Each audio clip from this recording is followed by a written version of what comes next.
At halftime, Port Jervis trailing Middletown 6-0. We're bringing this to you live on Facebook as well as on YouTube, our YouTube stream. Having a little technical difficulty, so hopefully that'll iron itself out. Nonetheless, we're still live on Facebook, so we're just going to continue to show you the screen here as both teams will retire to their sidelines, and we'll be back in just a few moments to discuss the second half and bring you the rest of this beautiful football game.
Halftime, halftime, halftime, halftime, halftime, halftime, halftime, halftime, halftime, halftime, halftime.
All right, returning back to live action here at Harriet Space Park in the town of Deer Park, beautiful hamlet of Huguenot. Port Jervis getting set for the second half as they run right out of the sidelines. Kevin, no time for stretches and calisthenics. They're just ready to go. Yep, here we go. Offense for Port to start the second half. All right, Raiders trail Middletown 6-0 as Port Jervis gets set to start things off here in the second half. Middletown with a 6-0 lead. Port Jervis starts things off with the ball. Dylan Fox is the quarterback again. He's under center. Devaney gets the carry and goes nowhere. Nominal loss on the play.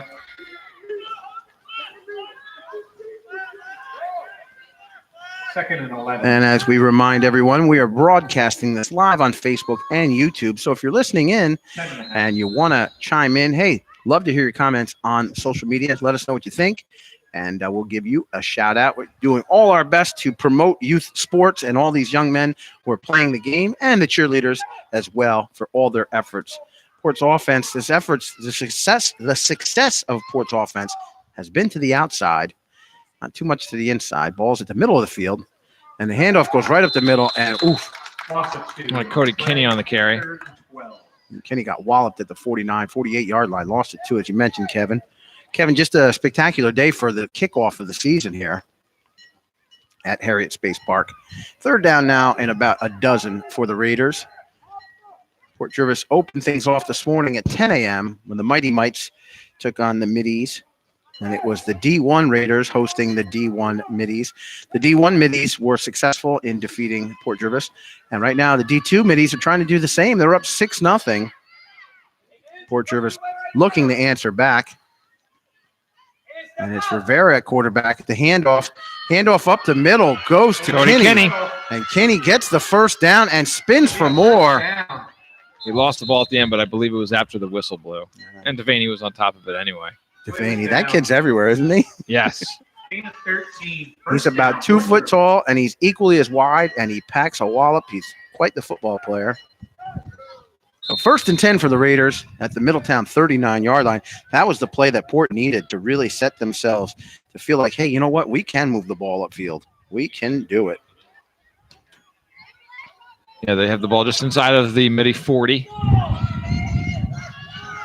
All right. Getting some good push up front there. Indeed. The team's really starting to put things together here as they start the second half. Nice read up the middle. It's Devaney. As he gets another 8-9 yards, maybe even 10. Yep, just short of the first down. Yeah, they need the 30 there at the 31. All right. Nice run up the middle. And that's good because that's going to make that defense just want to contract and get tighter up the middle. A lot of whistles on the field. Middletown says, hey, we need to take a timeout. We got to settle down our horses here. That was quick. Boy. Into the third quarter to take your first I don't know about you, Kevin. It sounds like the Middletown coach might be a little nervous there, blowing a timeout quick in the second half. I think you let things develop a little bit. But Port will take it. Remember last time Middletown called a timeout, Port couldn't capitalize, and they had the extra time, just couldn't make things happen. So Port now really needs to huddle up and say, guys, not only do we need a first down, but we need to keep moving that ball forward. And we got to get on the scoreboard. We got to put a crooked number up there. Port trailing Middletown 6-0. Middletown with the only score in the first half. Couldn't capitalize on the conversion. Port's had chances to look good, but they haven't moved the ball inside the red zone yet today. Well, they're 11 yards away right now. And they're moving the ball. And whistles again. They've made some personnel changes. You mentioned Colton, your nephew. He's gone from being a wideout to now he's the full-time center up the middle. So his long snap was his tryout card, and the coach liked it enough. They made him the center. Rivera takes the snap, and it goes to Kinney. They were all over Kinney on that play. Yeah, hit made behind the line for Middletown there by Hassan Fields. That's Dylan Fox is the quarterback there. Oh, sorry, Fox. My bad. Sorry, we had a 7 in a previous game. Yeah, 3 games in a row. It's you're bound to mix up a few jersey numbers here and there.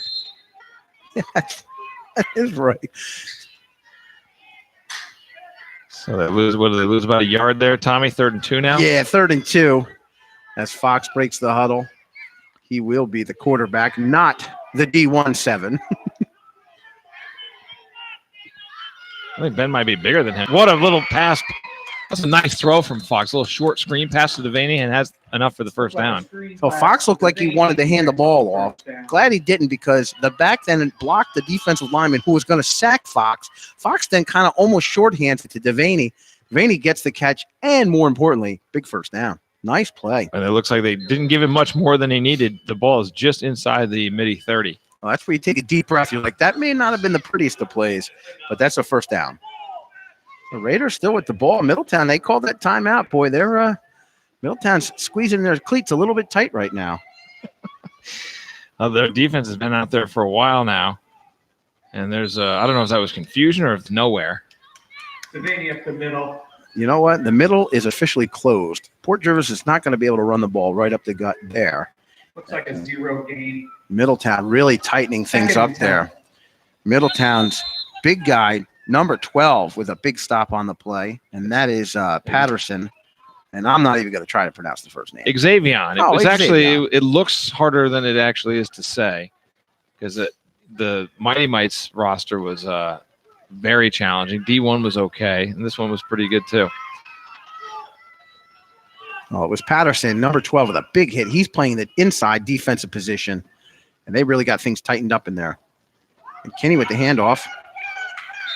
Takes 2 to bring him down. Port's still staying in, and Kenny's a little banged up on that. You know, Port's staying inside the tackle box as they are just keeping the ball inside. That was Hassan Fields and Andrew Smith with the hit for Middletown. Oh, boy. Coach Muller coming out to check on Kenny. He's holding that right elbow. You know, in the Mighty Mites game, we had a young player from Middletown. He hurt his left arm, and it was, you know, we were talking before about the difference, you know, being getting hit and knocked down. He definitely had an injury. Did he break his arm? Is that what people were talking about? There on the was sideline? I'm no doctor, and I don't stay in a Holiday Inn, but yeah, I mean, he was holding his arm as if it was maybe broken. And, you know, you have kids this age, some of their bones are made of rubber, right? Yeah. So Kenny pops up, and he's going to head to the sideline, and he'll be replaced by McLaughlin, if I'm not mistaken. Yeah, Carson's back into the game. We haven't seen him much. No, well, he's waiting Last for his couple time. series. Maybe his time is now. But they need him.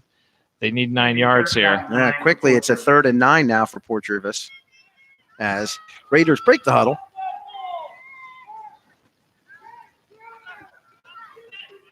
Man, it is a beautiful day.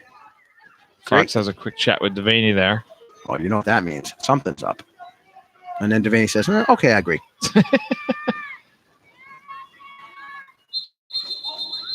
They better not give them a delay game. There's no way. Look at me. I was going to say, who's running the Come on, the play Middletown. clock? All right, I'm not going to be too critical of the refs, but Middletown had 3 guys in motion on a play.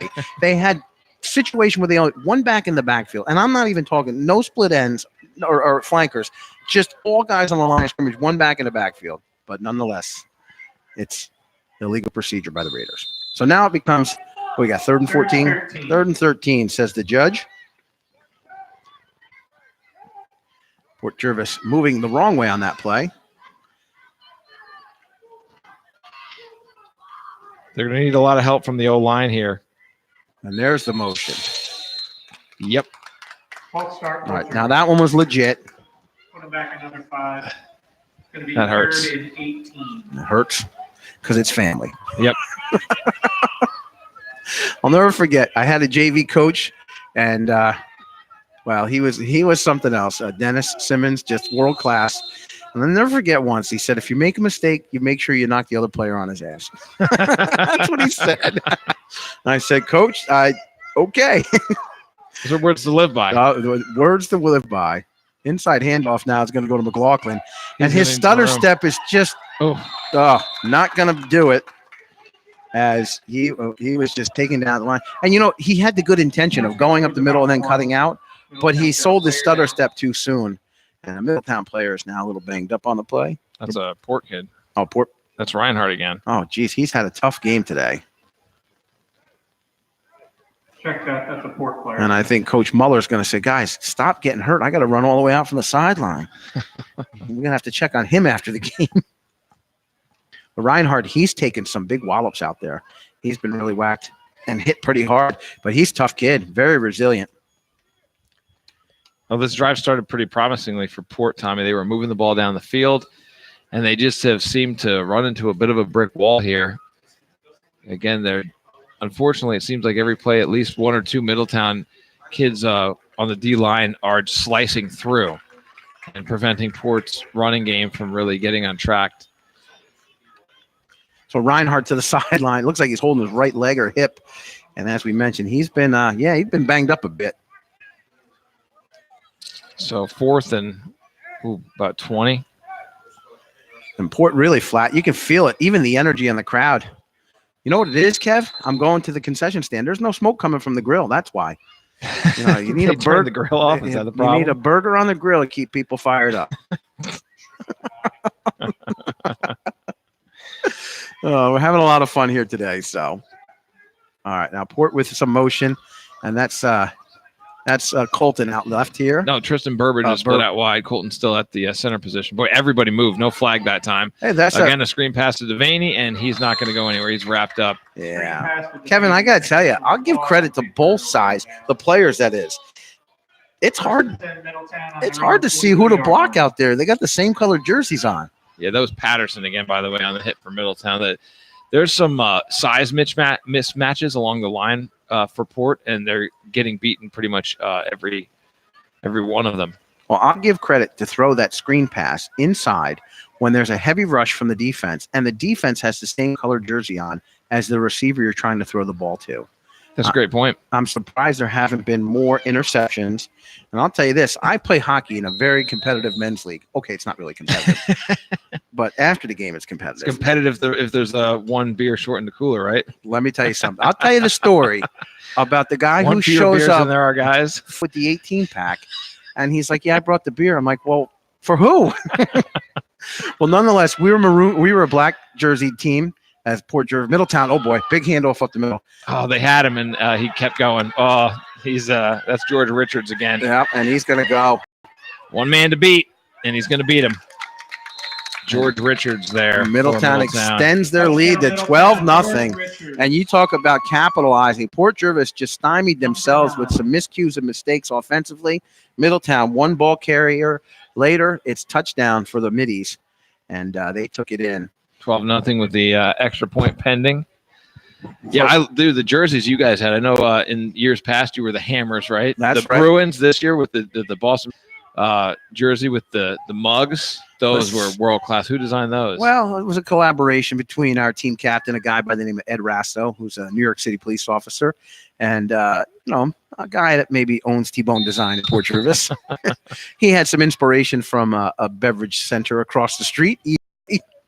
But no, we have a lot of fun playing. But we have a dark colored jersey, and we played another team who had, and our trim is yellow on our jerseys. So we played another team that had a maroon colored jersey with a yellow trim, and their maroon was very dark, almost like a purple. And I'll tell you, it was tough just to pick up the players in our men's. There's a friendly men's rec league, but for these boys out here to play, I mean, these jerseys, and on the screen you can see it. These teams are identical. From boots to the roots to the top there, it's helmets are the same color, black, the pants, the shirts. I mean, the only contrast are the colors of the numbers, and maybe if you have those cool gloves on. Middletown going to go for the conversion here. We're going to put a man in motion. Watch the end around. Fumble on the snap, and this happened the last time, and he's whistled dead as the quarterback ended up putting his knee on the ground. But yeah, compliments to extra tries, no good. Compliments to the teams to be able to complete passes. Running the ball, as defense, it doesn't matter, because if I'm playing linebacker and I see a guy with the ball, I'm going after him. And if I have to knock over a defensive lineman, hey man, get out of the way. I'm going for the ball. But offensively, you're trying. If you're going to throw a pass, you throw a square out to the wide out, and you see that dark colored jersey. You're just throwing that BB out there, and who knows? It could be the corner. So Port's going to get the ball. They're trailing 12-0 right now here in the second half of action, as Middletown really that play after Port stymied themselves offensively. That one offensive play, boom, the big touchdown for Middletown. That was a real heartbreak for them. But a lot of positive energy still. And look at that as the players come running onto the field. And that, hey, look who's back on the field. That's Mark Reinhardt Jr. As he's had a tough go today, but he's still out there.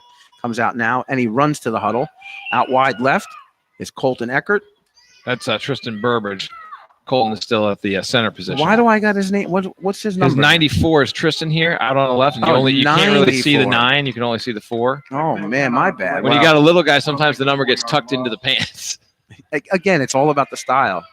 Kenny with the ball carrying the ball right now. And another Middletown player who's taken to the floor just a bit. Well, Colton will be just as mad as his dad because I misidentified his father earlier in the games as the coach for the Mighty Mites. But you know what? And Danny can take it. That coach was doing a great job. Take the credit. Whether you earned it or not. So I think that's Andrew Smith, who is down for Middletown right now. Not positive, but he's being attended to by 3 Midi coaches and 2 officials right now. And the Port players and Midi players all taking a knee. And that's what sportsmanship's about at these young levels here. You make sure if one of your teammates is banged up, you just give him a little space so he can get himself all squared away and have the coaches keep an eye on him.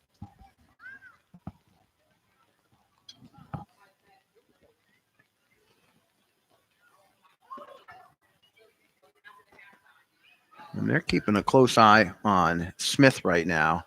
He's slow to get up, and helmet's off, and you can tell he might be banged up just a little bit. He's got a smile on his face, though. Oh, that's a good sign. And look at the coach. He's got the hand on the shoulder, and he's giving him positive words of encouragement. Number 20, Andrew Smith. Yeah, he got a nice smile on his face, so he'll be all right. Amari Smith. Correction. Thank you. Sorry. And that's what it's all about. Teammates taking him to the sidelines, and we hope he'll be all right. So game set, second down now. Second and we'll give it 13, maybe 15 for Port Jervis. Smith to the sidelines for Middletown. He getting looked at by the coaches. Port maybe going to the air here. It is. Dylan's going to throw. He's rolling to his right, and he's going to be sacked. And again, that Middletown defense doing a great job of stretching things out against the Port offense. Loss of about 5. And Smith, apparently, the call is he got the wind knocked Looks like out it's of going to be out of him. Yeah, They have 2 Smiths, both of them with an A for a first name, and their jerseys both say A Smith.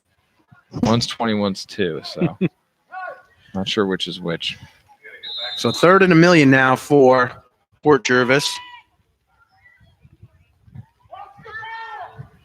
The coach from Middletown says it best. Watch the ball. I love it. Keep it simple. Fox with the pitch. Oh, boy. It's over Kinney's head. Kinney does a great job of picking it up and the stiff arm, but where's he going to go? Wow, nice open field tackle made there by Andrew Smith. Be another loss on the play. And, Kevin, here's one that'll go right up your wife and daughter's alley. My friend Justine's like, where are the cheerleaders? And we'll pan over to the cheerleaders who are over there. And they are still doing their job, encouraging players on the field. In fact, they turned the cheer to the crowd, and now they're cheering to the field. So hats off to the cheerleaders. And Justine, thanks for tuning in, paying attention. Hope you're having fun. Now, Justine, I know that you know people all over the place. You know Port and you know Middletown. So hope you're rooting for Port. And if you have to root for Middletown, I might let you. But just remember that it's the Port Jervis team here that we're rooting for. There we go. 4th down now for Port Jervis. And Middletown set for return. Port set the punt. And Eckert with the snap. And it's Wachowski with a beautiful punt. Nice punt. And Middletown's just going to stay away. So, nice skill from Wachowski on the punt. And it's going to be a nice punt by Port Jervis. First down for Middletown. And there's 4 minutes. 28 yards of field. I believe they're going to say there's 4 minutes left in the game. If I'm not mistaken. Or check that end of the quarter, I should say. That looks like the quarter at the end of the 3rd. Yep, so we're going to go into the 4th quarter as they got to flip sides. It's going to be Middletown ball. 1st and 10 Middletown. Start the 4th. And the ball will be marked on at their own 40. We'll give them officially the 44-yard line. So fourth quarter left for Port Jervis if they want to get back in it.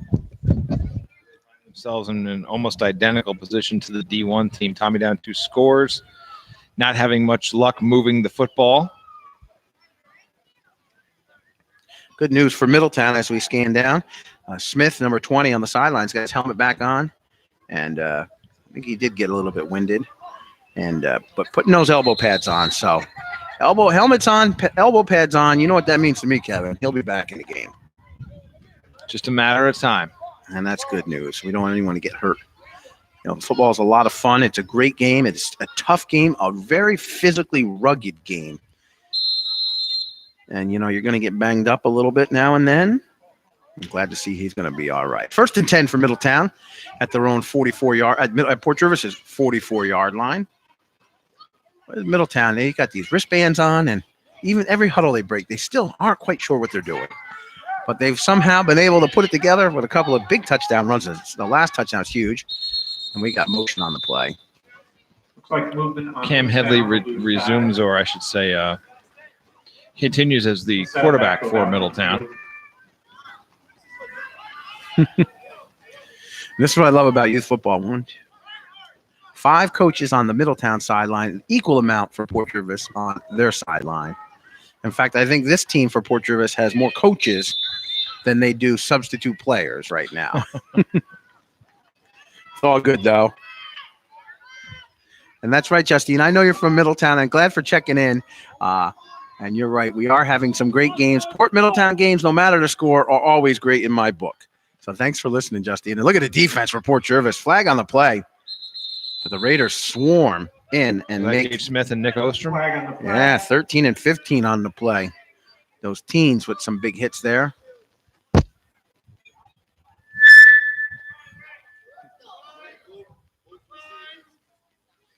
And we got a penalty here. Looks like it's going to go against.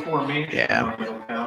Lined up with too many men in the backfield. Now, too many men in the backfield. Kevin, I don't know. I thought in the first half they didn't have any guys in the backfield. So I'll got to work on that. We'll move them back. It'll be 2nd down. I guess they're going to just keep it as is. Second and 5 for Middletown. That last play, tackles were made by Smith and Ostrom. Nice play. And Colin Carreri lining up. He's now playing the right defensive end, along with Griffith at the right tackle. On the other side is Smith. And the defensive tackle is That's Ostrom. Yeah. All right, 2nd and 5. Middletown. Counting them up. We got 11. They're ready to go. And this is great. Referee is actually working with the coach to show him where the guys are either in the right formation or not in the right formation. This is extremely educational. You know, this is all about learning. Quarterback's going to keep this one. And there's Flag on the play. Devaney had him, And he falls fumbles. loose, and McLaughlin has it. Go, go, go, go. Carson McLaughlin recovers the fumble, skips past the would-be tackler, and he'll be brought down. Oh, he's still going. Finally brought down at about the 12-yard line. That could have been a horse collar at the end of that one. There were 2 horse collars on that run back. And the flag on the field is going to be for a hold or a block, and that's going to be against. So that'll be declined. It's going to be Port Jervis. 1st and 10 inside the red zone, and just like that, Port Jervis breathing some life back into this 4th quarter for them. Remember, Port Jervis is trailing Middletown by 2 scores. They're down 12-0. Or check that, 13-0. And right now, Port Jervis can answer and get something on the board. And I like your call, Kevin. You just said it out there. The ball's right in front of McLaughlin. You're like, go, go. And guess what he did? He went. Sometimes you got to yell at him. You know, they think when they see a flag, maybe they think the play is dead. I didn't hear a whistle necessarily, but that ball popped right out, and he gets some love from his coaches on the other side, Carson McLaughlin. Boy, he turned the Jets on too, didn't he? And they're keeping him on the sideline for first offensive play. And Port breaks the huddle now with a full enthusiasm. And it is Fox at quarterback. He's got Mulvaney in the back, along with Kinney, I formation. Referees, come on now. You're losing the mojo here. They have really they've stopped the action a lot. I mean, we mentioned before the benefit of everyone taking time to teach the kids exactly what to be doing. formations, line of scrimmage, all that kind of stuff. Cody Kinney is going to get the yeah. carry. He's got some room out there, but boy, the closing speed of that Middletown defense is pretty impressive. That was Jalen Jackson again. Man, Kinney had that green grass in front of him. It was linear to our view right here, and it looked like he was just going to trot right in there, but out of nowhere, Jackson comes. Man, I guess, you know what? The next time I see Christian Farrell, I'm going to have to buy him a cup of coffee and really pick his brain about football because he said that Jackson was good. I think that's the understatement of the day. Kenny gets a yard, so it's second down from the 10-yard line. Yeah, so the markers say that Port doesn't need to score to get another first down, but they'd sure like to put one in. They need to score to get back into the game. High pitch to Kenny. Boy, he can't get it. He can't get any room out there. And the one thing that's been so tough is that pitch, at the higher level with higher speed, that's a great play to get a speed player to the outside. But at this level of development, the pitch takes so long to get back to the running back that the defense, it almost gives them almost like a half a second extra that they can come and collapse on the play. Middletown showcasing that right now. Third down now for Port Jervis. We'll see them come this way now. Give it to Devaney up the gut, the fullback. That's a nice run, but they need to get more, and they need to get more quick. And you're right, Maria. Go Port. About 9 yards. You can do this. Maria giving a shout out, listening to us online right now. If they can find a way to give Dylan some time, maybe he can get a pass off. They really haven't done much. They've done a couple of little bubble screens to Devaney. But he's going to have to throw down, a little bit further downfield. I think. This Middletown defense is so amped up against the run. A screen pass, if you can get enough time, and Devaney turns around, he's in the end zone. Either that, or you got to get it outside. There's a lot of green grass here on the right side, but Port just has not been able to get it outside. And the pursuit by Middletown's defense has been too fast for that. Exactly. Well, Devaney's lined up as a tight fullback.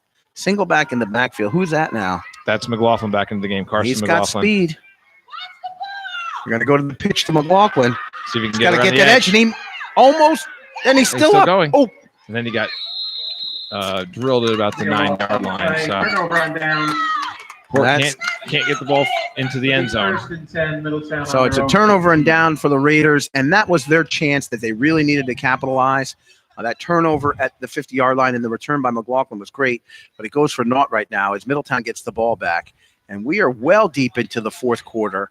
And so Middletown, they're just going to want to chew up the clock and come away with a victory. They are ahead 13-0 right now. Port Jervis now assembles the defense out. Fox and Burbridge check out of the game for the Raiders. And Middletown going to call a timeout. Ostrom was about to check out, but now they bring him back in. Kevin, we've been blessed to be in this beautiful press box. Ceiling fan keeping us nice and cool. And it's nice out and sunny out, but in that sun, there's no shade. No, there's nowhere to hide. Yeah, there are no trees around this field. And the word out there is if you're in that sun, especially the boys playing, it's warm out there. I got out there. I was on the bleachers watching my daughter cheer, and I lasted all of about 10 minutes before I had to scramble for a hat. There are some parasols out there earlier today. In fact, there's still some down below. The fans keeping themselves shaded. This really is a beautiful complex, but there's no mountain. There are no buildings. There's nothing that could produce any bad shade. Either that or you got to stand next to a really tall person. For me, Kevin, that's not hard to do. It's really cool what they've done with the place. There's two baseball fields here which have seen a lot of love in the last couple of years. A traveling baseball team in the area and the Port Jervis Little League have both put some effort into those baseball fields. You have what the Youth Football League has done here for their football field and the practice fields. Harriet Space is a pretty awesome place to come. It would be awesome now for Port Jervis. They could get a big turnover and quickly score against this Middletown offense, but they haven't had that luck. Middletown, there's a fumble at the snap. I think the quarterback was able to cover that. Fell right on the play. So second, and he'll do it again. 2nd and 11 now for Middletown.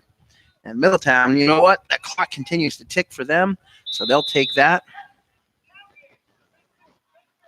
Kevin, I got to tell you, I am just tickled pink to be here today on this gorgeous day to enjoy youth football. surrounded by some of my friends who are coaches and new friends who are volunteers here with the organization. And I got to tell you, even the Middletown people, the nice lady running the camera down below us and her partner in crime down there, nice to see them. And they came up and she asked us if the camera was in our way. And I just thought that was hilarious. So it's great to see people come out and work together. Second down now for Middletown, 2nd and 11. And again, instruction going on, positional changing going on. Well, Middletown really tightened the box there. Oh, and a reverse. Oh, boy. A lot of room for Jackson to run there. One man to beat Dylan Fox. Dylan wrapped him up and pushed him out of bounds. Nice effort there by Dylan to get Jalen Jackson. On the sideline by Dylan Fox. Somehow I think that Jalen Jackson name we're going to be calling Kevin on Friday nights. Could be. Gain of about 30. Let's see. He is just turned 10. So in another 6 years or so, maybe 6, 7 years, we'll see him in the Bell game. Maybe 5 years the way he's playing. He could be an early JV call-up. So next week, Kevin, we take it on the road. We're going to be broadcasting live on 1:30 kicks in Westchester County. Kevin, load up your Easy Pass because we got to make the trip. Yeah, it's going to be an expensive one. And that's what's so great about us being able to broadcast. You can listen online. You can listen at on the radio here in the area, so you can enjoy high school football. I will also make it a point to try to update as much as we can via our own social media posts. So we want you to listen to the Varsity Raiders as they open the season next week in Pleasantville. It'll be the coaching debut of Damian Struharski. Oh, boy. And that is Richards again. He's got to hold that ball better. Carson, Oh, boy. Carson's almost got it away from him. Another big game by Tuck that ball, says the Middletown coaches. He's absolutely right. And Karsten almost with a fumble there. Yeah, tuck that ball. Some words of encouragement from his coach. Every single coach, it was like in unison, tuck that ball.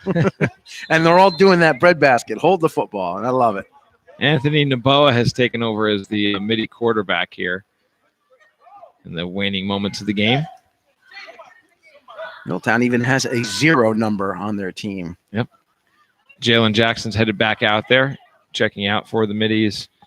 Hassan Fields. And relentless for Port Jervis is Mark Reinhardt Jr. back out on the field at the inside line position. He's lining up next to Cody Lucas, number 51. They're going to play the interior of the line. Ostrom split with Smith at the ends. 1 minute to go. So Port Jervis making sure 4 all their minutes players. to go. 4 minutes remaining here in this game. Middletown. I thought I heard 1 minute too. So I heard. That's what I thought I heard the official say. Middletown ahead of Port Jervis. The handoff goes inside, and Smith. Nice tackle. He's a Friday Night Raider, no doubt. Wrapped him up right away. Cam Headley had been quarterbacking for the majority of the game. Now he gets a little taste as a ball carrier. Cameron Elder now out for the Raiders. He's going to be in the linebacker spot. Smith in the backfield. Going to the sidelines will be Reinhardt. Tell you one thing about Reinhardt. He's going to be tired at the end of the day. Coming in and off the field.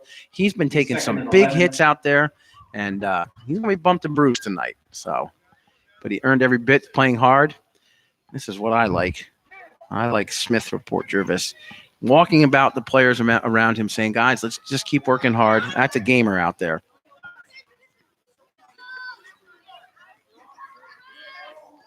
Got to leave it all on the field. That's it. Look at Gage moving everybody around. He's even telling the offensive guy, you line up here. Naboa's going to take it himself. What a block. Holy smokes. Cam Headley laid a heck of a block in front of Naboa. There was a hit towards the end of that play. No whistle. Middletown might have thought it was a little bit towards the end of the play, but still no whistle. It'll be a first down for Middletown. Forced out. Middletown's quarterback on the sideline. So 1st and 10 for Middletown. Number 0, Anthony Noboa. So, Kevin, I don't know about you. I don't do it, but this fantasy football, is that I'm your out. thing? I retired years ago. You officially hung up the Can't clipboard, keep up with it. My brother-in-law will go have like 4 teams going at the same time for every season. I couldn't keep up with one, so I retired. Like, I just recently realized the Jets had new uniforms. I'm like, oh man, I can't pick Richard Todd, huh? So he's not in the draft lineup. You probably don't even remember who Richard Todd was. Oh. I don't know, man. I love the NFL, but I just cannot keep up enough for the fantasy football. A little too crazy. This is how bad I am. I didn't even watch the Super Bowl last year. So if you gave me a quiz. You didn't miss much. All right. It was a tough one to watch. Who played? The Patriots and the Rams. Illegal formation on Yeah, no. 13-3 final. Oh, 13-3. And the Rams were a team that put up a ton of points during the season. And, the Patriots have, built a legacy out of scoring, at least 20. I think they've scored at least 24 in every one of their Super Bowls. My sweet justice is, of course, living in the New York area, that there are some people that claim to be New England Patriot fans, which I don't understand. But anyways, I digress. Oh, look at this. Nice run. And look at Gage Smith. He's just wrestling down players left and right. Gage Smith again wrapping up the Middletown. But ball carrier. Apparently they call him the GOAT, Tom Brady. Pretty successful football player. Apparently he married like a supermodel or something. But in the end, it always defers back to two things in life: the concession stand, number one, and the New York Mets, number two. And apparently Tom Brady, in all of his arrogance, yes, I said it, all of his arrogance, decides he's going to start copywriting stuff. So all these players now, and you know it because you have it, Kevin, each player now has their own icon, their own logo, and it's all copyrighted. So he has TB12, that's his thing. So, you can have like Special K, or we'll talk about it off air, maybe some of the other monikers for you.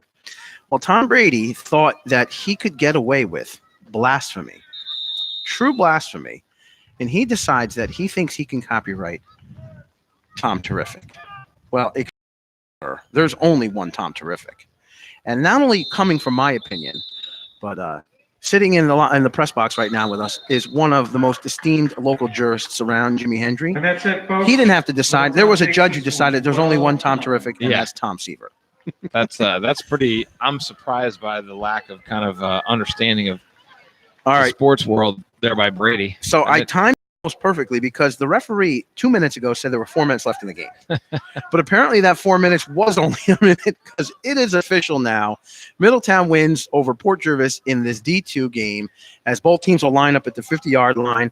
And it's Middletown taking 2 out of 3 today. Middletown winning the D2 game just now, winning the D1 game. And the Middletown and Port Mighty Mites game ended in a spectacular nobody cares who won because everybody won. Yes, scoreless tie. There you go. So we're going to wrap it up here, Kevin. Hey, Kev, thanks for joining me this afternoon and being here all day. It was a blast. I hope you had fun. And listen, you didn't knock the camera over, so you're welcome back, bro. I kicked it a couple times, but it didn't fall. It's all good, though. You just let people know you were here. And so I want to thank so much. We had Jimmy Hendry with us earlier today, and he was giving us his pearls of wisdom. So thanks so much to him. We want to thank Bryce Sotelo. He's president of the Port Jervis Youth Football. Everyone involved with youth football who's made this opening day a great success, but have also taken this facility and truly made it a field of dreams. So I just want to say thank you to everybody for helping making this happen. We're going to try to do this throughout the year, but Kevin and I are going to bring you action live Friday nights and Saturdays. Whenever they tell us to, we go, right? It's what they say we do. Home or away, we're there. Home or away, we're going to bring you Port Jervis High School football. We'll be alive next Saturday from Pleasantville, which is like 472 miles away. So tune in live. You can listen to us live on Country 107.7, also online. We'll get you all the details. And Kevin, I don't know if you heard, but I'm working on it. We're going to do it once a week. You can come and join me. I'm going to get everyone updated once a week with what's going on in Port Jervis sports, local and high school, as well as activities and events throughout the community. So we're going to do a Port podcast. I might need your help. And don't worry, I have finances to afford your high salary. And we will keep that box that has ice in it nice and fresh so we can make it a success. So, awesome. Kev, thanks so much for being here. Thanks for having me, Tommy. I want to thank our sponsors. First of all, the Outdoor Club of Port Jervis. They are the stewards of the hiking and biking trails in the Watershed Park region of Port Jervis. Collectively, they've built over 45 miles of hiking trails that are free and open to the public. Go out and enjoy them. And if you're not into hiking and biking on the trails, get your bike and your helmet, head on down to Riverside Park and enjoy the beautiful pump track. Pump track, you say? What is a pump track? Well, I can tell you two things. Number one, Get your helmet, get your bike, go to Riverside Park. You'll see it. You'll love it. Or for more details, visit them online at ocopj.org. That's the Outdoor Club of Port Jervis. They're also on Facebook. You can look them up there, Outdoor Club of Port Jervis. Last and not least, for sure, I want to thank our number one sponsor, our premier broadcast sponsor, and that is Richard's Army Surplus, located at 264 East Main Street in Port Jervis. You know where that is. That's where nobody likes to drive right now because the construction's so bad. But all those businesses in the tri-state area really appreciate the local customers, so much so that the Army Surplus store is throwing a 15% off all Labor Day weekend on all items, excluding some of the knives, including the pocket knives and hunting knives. So make sure you get down to the Army Surplus store, 264 East Main Street. Stop down and say hi to Joe, Amy, and Terry. They can be reached at 856-1911. That's 856-1911. And heck, you show up tomorrow and Monday, you can even hang out with me because I'll be there all day. Special live appearance. Special live appearance. Kevin, thanks so much. We're going to do it we're going to shut it down from here. We're going to bring it back again in the future. And we tell all these young Raiders that you play hard today, because before you know, thanks everybody for making this happen. Everyone enjoy your weekend and have a safe and very restful Labor Day weekend. Thank you all.